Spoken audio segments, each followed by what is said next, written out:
I only ordered for family. My mother-in-law smiled when my aunt asked why I got no steak or dessert. Am I family or not? I asked my husband. Don't do this, not here, he muttered, still chewing. But the table fell silent when I said what no one expected. My name is Hannah, and I've been married to Ryan for 7 years. We met through a mutual friend during a Saturday book club. At the time, I was already working full-time in the accounting office at a local supermarket chain. Ryan was still in graduate school for public administration.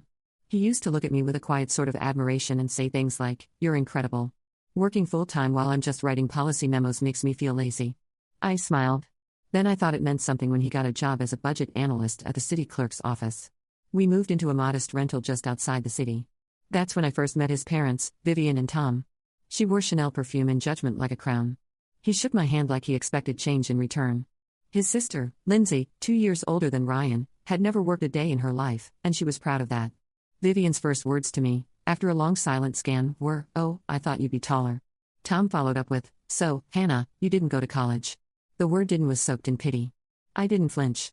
I had bills at 18, and made my choices I never regretted, until they made me feel like I was constantly justifying my existence. For a while, Ryan stood up for me. He would say, "She works harder than anyone I know, and my parents can be a little much, but don't take it personally." I didn't at first. I smiled politely when Vivian brought overpriced pastries just for Ryan. I didn't comment when she turned her nose up at the store brand coffee I served. But over time, the snubs multiplied, the compliments stopped, and Ryan's defenses faded. "She doesn't even manage investments."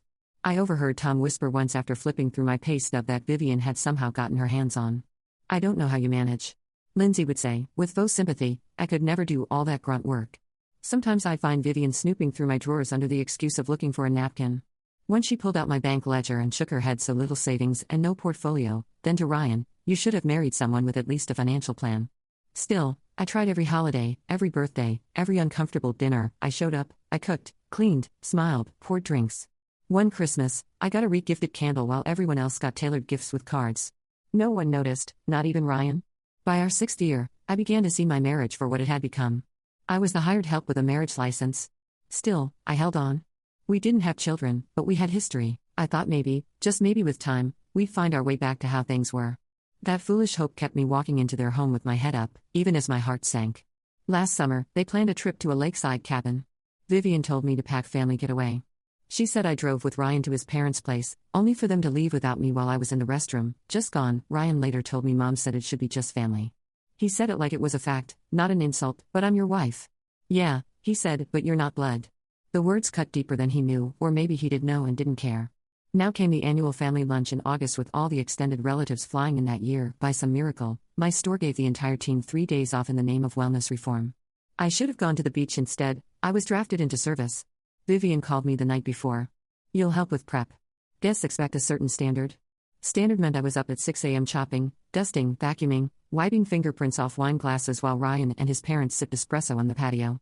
I ironed linen napkins. Lindsay waltzed in at noon and said, "Don't forget the vegan option for Aunt Caroline." Then she disappeared.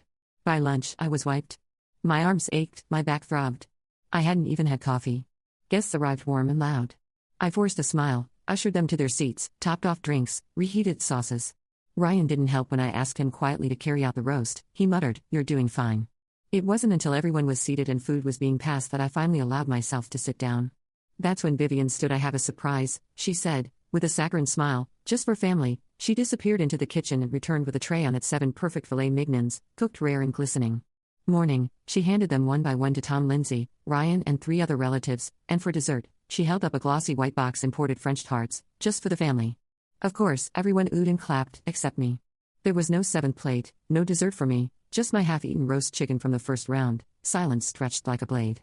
Aunt Sharon, seated to my left, finally asked, "Vivian, didn't you make one for Hannah?" Vivian glanced at me like I was gum stuck under her heel. "I only ordered for family," she said, lightly. Of course, my ears rang, my chest burned. I turned to Ryan. He didn't look up.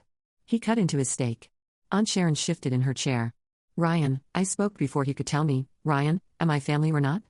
Ryan still didn't look up. He chewed slowly, deliberately, as if my question had been rhetorical, as if I hadn't just cracked the silence open like a dropped glass. Aunt Sharon's brow furrowed. "Ryan, your wife just asked you something." Finally, he set his fork down, more annoyed than startled. "Don't do this, Hannah, not here, not in front of everyone." "Oh, I think this is exactly the place," I said. My voice was calm, But my hands were trembling under the table. Vivian gave a sharp little laugh. Honestly, this is so beneath you. Hannah making a scene over food. I repeated, no, this isn't about steak or desserts. It's about how I've been treated for 7 years like a tenant in your son's life, like the outsider you all never wanted. Tom scoffed. No one ever said you weren't welcome. No, I said. You just said I wasn't educated, not polished, not family material. You said it with every side eye, every backhanded compliment, every time you went through my private things looking for reasons to belittle me. Lindsay snorted, you're being dramatic. I turned to her, you've never worked a day in your life. I've carried this marriage financially for nearly a year, while your brother lies about going to work every morning. So I think I've earned the right to be dramatic. Ryan's head snapped up. Hannah, shut up. Or what I asked, you'll lose your precious image. Hate to break it to you, but everyone's about to find out you haven't had a job since last fall. Now all eyes were on him. Vivian blinked, what is she talking about?